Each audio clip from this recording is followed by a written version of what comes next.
Whether it's during foreplay or the main event, fingers can be incredibly pleasurable for a woman when used well. In fact, with proper technique, some women can reach orgasm with just their fingers. The fingers bend, adjust pressure, change angles, and scale from one finger to 2 or 3, so they're precise tools much easier to control than anything straight and rigid.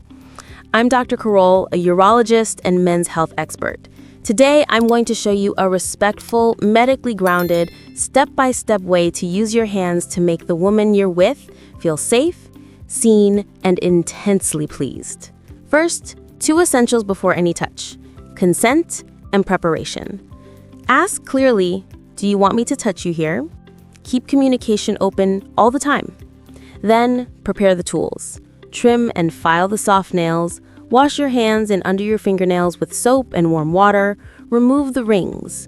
If dryness is likely, keep an unscented water-based lubricant nearby. Clean hands prevent micro scratches and reduce the risk of infection. The lubricant prevents friction. Step 1. Warm-up and teasing. Arousal for many women is a full-body process, not a switch. Start away from the genitals. Tease. Kiss the neck, clavicles, inner arms. Stroke your lower back, hips, and outer thighs. As you get closer to your inner thighs, slow down. Over clothing or underwear, gently press your palm onto the vulva and hold it. Then release. Trace the edges of the fabric of the underwear. The goal is for the steady, playful pressure waves to turn on and off so anticipation increases. Teasing is not filler, it's fuel. It increases blood flow to the clitoris, labia, and vaginal entrance, amplifying sensation later on. Step 2. External touch first. Slow and smooth. With your underwear still on, outline your outer lips and inner thighs in light strokes. When you say yes to the skin, slide your fingertips along the outer lips and then the inner lips. Keep your touch slow and exploratory. Circle around the hooded clitoris rather than directly at the tip at first. Most women find that bare clitoral glands are too intense from the start. Think feather strokes, then light circles, and then slightly firmer ovals. Watch for changes in breathing, hip movements, and small sounds. Those are your green lights. Step 3. Add rhythm around the clitoris. Every woman's sensibility is unique, but most prefer rhythmic, consistent patterns to random beats. Try a soft circle all day long right outside the clitoral hood. Try vertical movements from the pubic mound down to the vaginal entrance, then back up. Try side by side in a figure of 8 around the hood. Use 2 fingers together for wider contact if you like more surface area, or the tip of one finger for focused pressure if you like precision. Ask short, specific questions. Softer or firmer? Faster or slower? Higher or lower? Step 4. When to enter and how. Moisture means excitation, not necessarily preparation for penetration. Check in. Do you want me in? If yes, add lubricant if necessary and start with one finger. Never insert dry. Slowly slide into the vaginal entrance and stop right inside so your pelvic floor muscles can relax. Use a slow motion toward the front wall instead of quick inward and outward thrusts. The fingers are better at angles and pressure, not speed. Gently scan a few millimeters up and down, left and right.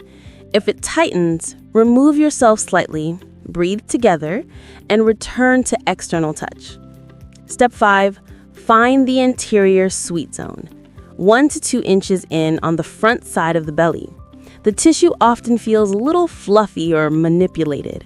That anterior area, sometimes called the G-spot area, becomes more pronounced with arousal. Bend your fingertip towards it in a slow, come here motion. Start with light taps or short strokes and increase the pressure only if she asks for it or if her body leans toward it. Many women prefer a steady, repeatable pace rather than strength. Keep your other hand free to hold your hip, stroke your lower abdomen, or continue external clitoral stimulation with your thumb tip if you like combined stimulation. Step 6. scale carefully. 2 fingers and coordination. If you want more fullness, partially remove yourself, twist slightly, and insert 2 well-lubricated fingers together. Hold the curl so that your fingertips maintain contact with the front wall. Combine movements. The inner fingers make a small arc or small arcs, while the thumb or other hand maintains a consistent pattern around the clitoral hood. Small movements go a long way. The more aroused she is, the less big movement you'll need. Pressure and consistency become the stars. Step 7. Adjust the pressure and speed near climax. As you build, her signals intensify. Hip press, breathing quickens, the sounds deepen, the thighs may tremble. When you find a rhythm and pressure that her body is clearly writing, don't change it. Keep the pattern steady until the end. If she says right there, treat it like a beacon. Keep that. Many climaxes fade when the stimulation changes at the last second. Step 8. Variations that many women enjoy. Hood blows. 2 fingers forming a V, gently sliding the clitoral hood up and down without exposing the tip. External to internal wave. A long run from the outer thighs to the inner thighs and lips, then outward. Restore sensitivity. Pressure retention. Wide and warm palm on the vulva with a soft and calm pressure. Very calming between peaks. Change of angle. Place a small pillow under your hips to change the angle of the anterior wall for easier contact with your fingertips. Step 9. Notes of hygiene and comfort. Short nails, clean hands, and lubricant prevent micro tears. If you switch from any anal touch to the vulva or vagina, change your glove or wash thoroughly first. If you feel burning or pain, stop, add more lubricant, and return to external touch. Acute pain is a no. Heat or stretching is okay only if she says so. Step 10. Speak and then after. Right after a peak, keep your touch consistent, but lighten the pressure as your body relaxes. Many women like to be carried in their ribs or hair, or have their thighs lightly massaged. Offer water. Ask a short question later when you're ready. What did you like the most? Submit the answer. That's the real playbook.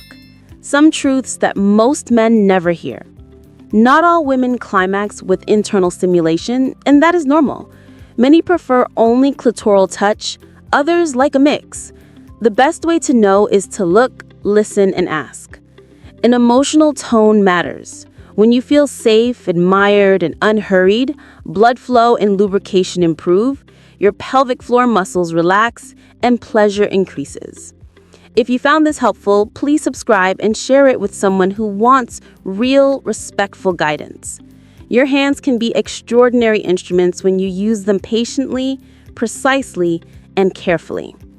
And for men who want to go a step further in performance support, there are natural supplements that can help. 2 I most often recommend are organic watermelon extract, rich in the amino acid citrulline to support nitric oxide in circulation, and an advanced formula that combines Arion Tonkat Ali, fenugreek, nettle, and citrulline to support all aspects of male performance, from erections and stamina to testosterone and prostate health. The links are in the comments and in the video description. Step 1. Warm up and teasing. Arousal for many women is a full body process, not a switch. Start away from the genitals, tease. Kiss the neck, clavicles, inner arms, stroke your lower back, hips, and outer thighs. As you get closer to your inner thighs, slow down. Over clothing or underwear, gently press your palm onto the vulva and hold it. Then release. Trace the edges of the fabric of the underwear.